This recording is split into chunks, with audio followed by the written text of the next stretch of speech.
Thank you, everyone. What time is it now? 5:41? And you're due to be out at 6? Is that right? So I'm going to try to finish it by 6 o'clock. Nice to meet you.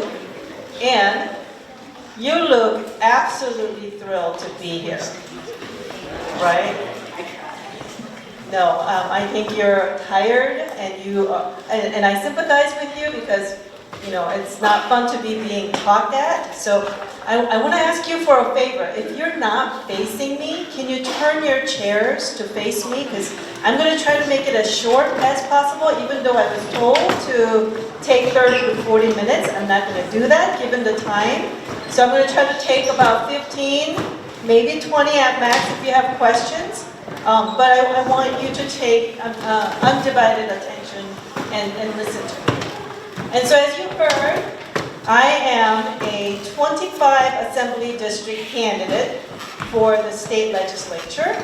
And there are 9 candidates right now. And I'm trying to be the top one. And I want you to hear me out. The reason I'm here is because obviously, by talking to you, I'm not earning a single vote, am I? And I'm not raising a single dollar, am I? And so other politicians and politicos would tell me that you're absolutely wasting your time today because you're not doing what you're doing as a candidate, which is raising money or earning your vote. But I chose to be here because the question was asked, you're going to have an opportunity to meet with another, or I should say other, 1.5 generation Korean American students, or second generation, third generation Korean students. Would you be willing to come and talk? And I said, absolutely. Why? Because I am one.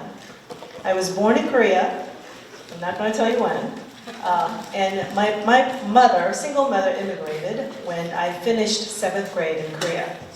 And I didn't speak a word of English, and immigrated in the 80s. And I now have 2 teenage boys. And in fact, my older one is a senior in high school, and the younger one is in 8th grade. So someone was mentioning earlier, you're probably going to find a thing or two that is very familiar with you, or that you sympathize or find commonality with me, and I hope that's what you do today. So I immigrated at age 14 and struggled to learn English. And so how many of you immigrated to U.S. As you remember? You can remember immigrating to U.S. Okay, so vast majority of you were born in the States? Is that right? Yes? How many of you are bilingual? Can I see a hand? Okay, good number of you. So how many of you would say, I'm very confident in Korean?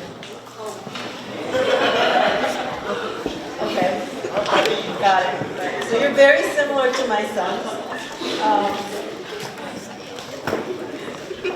I was introduced as politician, but I'm very reluctant and uncomfortable with that title because I still don't consider myself as a politician, even though I'm standing before you as a candidate for a state legislature. So let me just share how I started. I studied theology in college, thinking that I was going to be a nun. I'm Catholic, I'm 3rd generation Catholic, and I thought I was going to be a nun, and I studied theology, and I went to a convent, and I lasted a week. As soon as I decided to, I wasn't joining them, I was testing them out. And about a day or 2 into it, I realized I wasn't fit to be a nun. And I wasn't at peace. I wasn't getting closer to God. In fact, it was the opposite. So I knew after a week that wasn't for me. I wish I had done that before I studied theology, but I had studied theology and had done that. So what I did instead was I worked for Catholic Church and became a youth minister. How many of you go to church or Catholic church and know a youth minister or youth ministry directors? So yeah, I was one of that. And got into counseling and got married and eventually had children. But before that, someone mentioned that I serve on the Santa클라라카운티 Board of Education. You may not know what that is. How many of you heard of school district and school district board of education? A few of you. You know you belong to a single school district. Right now, you go to a school and you belong to school districts, unless you're going to private school, but where you reside, you would have a school district. That's where the politics start. You would have elected school board officials deciding on the policies on your schools, your curriculums, the budgets, your teacher salaries, etc., etc. So County Board of Education is not the local school district, but at the county level. And that's where I serve. And I first ran because I got a phone call saying that the incumbent decided not to run for this spot. And there are every other party candidate have registered, like the Green Party, Republican Party, even a Libertarian Party person, but there was no Democrat that had filed to run. And Santa Clara County, I don't know if you know, many of you are from Santa Clara County, is a quite democratic county, and they were looking for a Democratic candidate. And I did not major in political science like Rachel did. I have no inclination of whatsoever like you. I didn't care for politics. And so I said, why me? I'm not interested. And the suggestion was, well, you just became a citizen. You are very much involved in your community. You care about youth, and maybe you do care about your community. And the education or educating community and young children might be something you might be interested. So I thought about it, and at some point in my life, I heard somewhere that each person gets 3 times of opportunity of lifetime. And when that opportunity knocks, I don't know if that's true or not, but that's what I heard. When that opportunity knocks your door, don't let it go. Know that that is something knocking at you and seize the chance. So first I dismissed the suggestion. Then I thought, well, maybe this is the opportunity. So I inquired more about it. And then I decided to file. And because I was the only Democrat filing, even though I had no experience whatsoever or qualifications whatsoever, I was able to garnish endorsements. Rachel talked about endorsements. Endorsements of major politicians in our county. Like, you might have heard Zoe Lofgren. She's one of the 7 managers who was involved in impeachment process in Washington, D.C. just a couple of weeks ago. Zoe Lofgren. You might have heard of Mike Honda. Mike Honda endorsed me. And none of these people knew me, but they wanted to give me a chance as a young Asian American woman running for office at the time. At the time, I was in my early 30s, and I've served in that role for 20 years. So I'm not so young anymore, but at the time I was young, inexperienced, up and coming, and they wanted to give me a chance. So I was able to garnish some major endorsements, and because of that, and because I was running for a heavily Democratic county, I got elected. And I got very lucky, and I ran for re-election each time, and I was able to beat the incumbents each time. The reason I'm running for the assembly, after having served for 20 years on the school board, County Board of Education, you may have heard that public education is in trouble in California. You may have heard that our funding is lacking.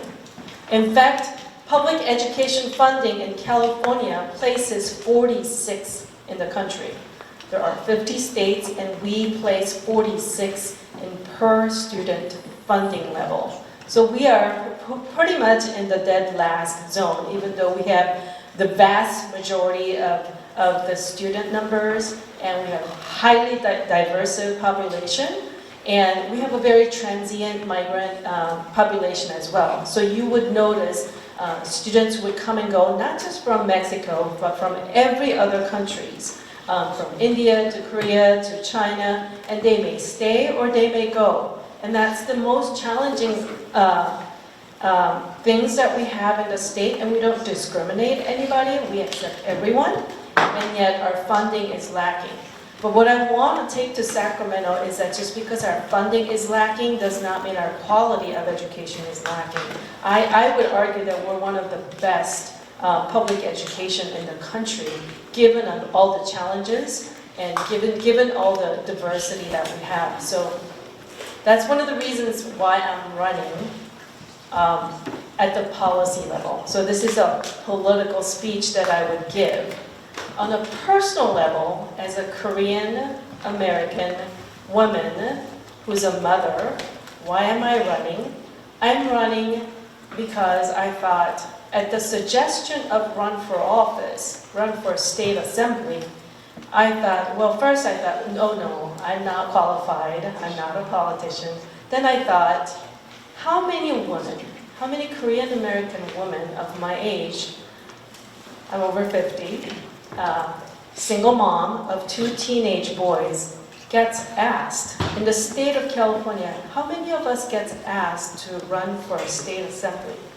Whether I make it or not in March, who gets that opportunity? Again, that opportunity knocks at your door, whether you think you're ready or not. There were suggestions, why don't you run for office for a state assembly? And I thought, I don't think there are too many Korean American women, not because we're that involved in American politics, are being asked or suggested the idea. And I thought, if I let this go, maybe, just like not participating in census, just like not participating in your voting rights, maybe I'm not doing my civic duty.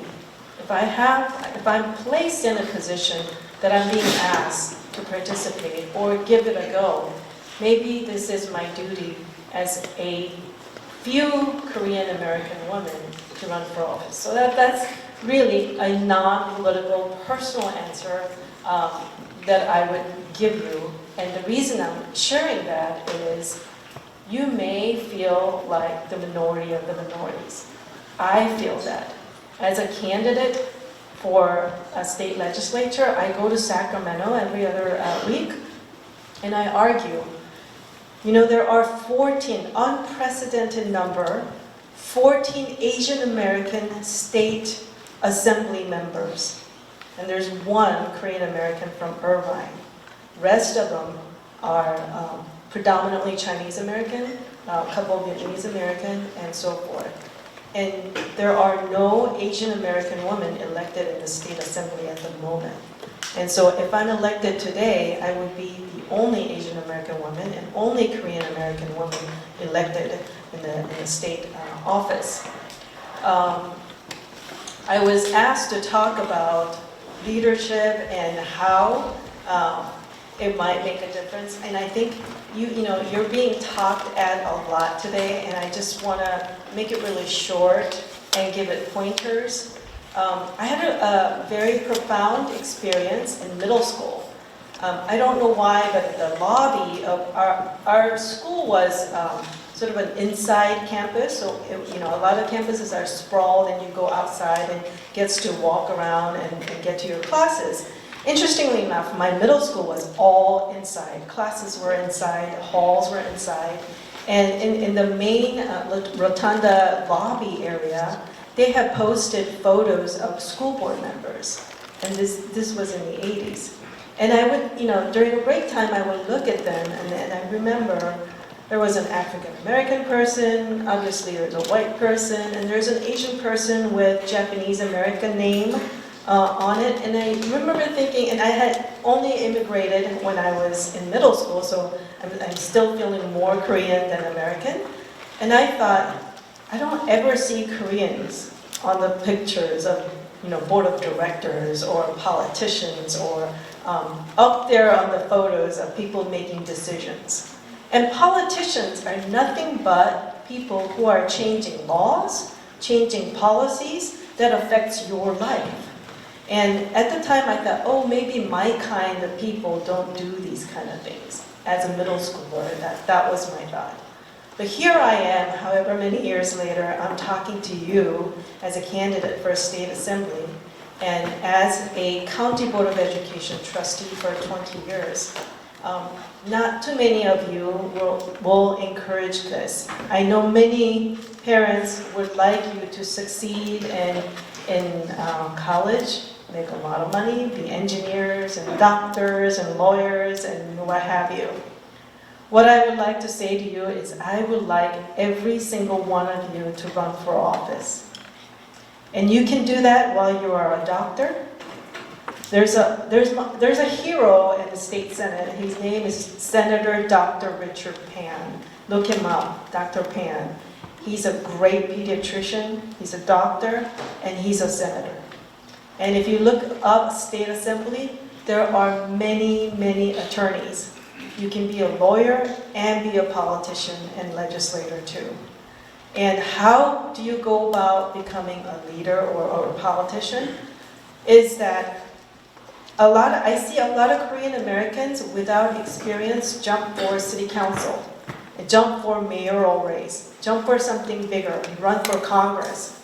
I say don't do that. When you're younger, when you're in college or right out of college, go be appointed at commissions. Even right now, in your cities, there are youth commissions, and then there are library commissions. There are park and rec commissions, planning commissions.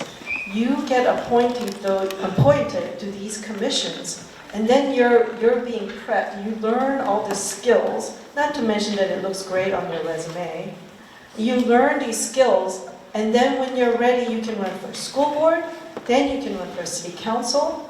Mike Honda was with me yesterday at my fundraiser event, and I mentioned Mike Honda as an example. He's a very well-known former congressman. He started as a planning commissioner. He was appointed as a planning commissioner, and then went on to city council, and then went on to county supervisor, and then went on to state assembly, and then went on to U.S. House of Representatives. And I don't need to repeat about how we need representations, because you have already been taught about that. More Korean Americans in the office only helps us, only helps our community. And if you are in different imagine if all of you were in different elected offices at some point or another. Our community will look different, because we'll make different policy decisions. We'll make different policy arguments. We will deliberate differently. That's why we need you in elected offices. And you're not going to be encouraged to run for office too many times. So maybe this is first time you're hearing, and I hope you remember when you run for office that I heard it from 애나송의 in 2020 to run for office. I'll give you one example. When Rachel was talking about when you have different elected officials, how different policies are made, I can give you one example that I've accomplished that might have affected you. There was an issue that came before County Board of Education. It was called Seal of Biliteracy. I don't know if you have heard, but what that seal does, like say if you are fluent in Korean, you have immigrated from Korea, maybe age at 14 like me, you feel like you're fluent, you don't need to go through taking Korean classes in high school because you're already fluent, or maybe Spanish, or maybe Mandarin, or maybe Punjabi. You can take this test that now exists, and if you pass this test, they give you a seal of biliteracy without taking Spanish 1, Spanish 2, Spanish 3, and you are being recognized for your literacy, and you can apply that to your college application. So it helps on your application. So this was coming before us to pass this agenda, and they only brought, obviously, Spanish, they brought Mandarin, and they brought French and German, no Korean. And being one of the 7 board members, I asked about Korean. Well, what about Korean? And they said, in Santa Clara County, population of Koreans are less than 1%. And it's not worthwhile to go through Korean biliteracy process. And I argue that if the 1% of the student, never mind 1% of the student, if I send you back to work on this project and you bring back Korean biliteracy package, And if one student takes that test and passes, and she or he is able to apply to college with that seal, don't you think it's worthwhile to have your work done? And luckily, I was able to get the sympathy of the rest of the board members. Even though it was about to pass that night, they sided with me to postpone and send it back for them to work on it.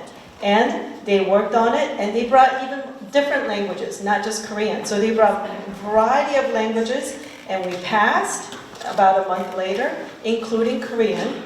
And that year, I was reported that there was actually a single Korean student who took that test and got the seal of biliteracy. So that's how we make policy differences that could impact you. And it's just one example that I can tell you that I've done, but there are multiple examples that I'm sure Korean American City Council member has made, Korean American legislator have made. So again, I'd like to ask you to consider running for office one day, and in order to do that, be appointed on the commission. Thank you for listening to me, and have a great weekend.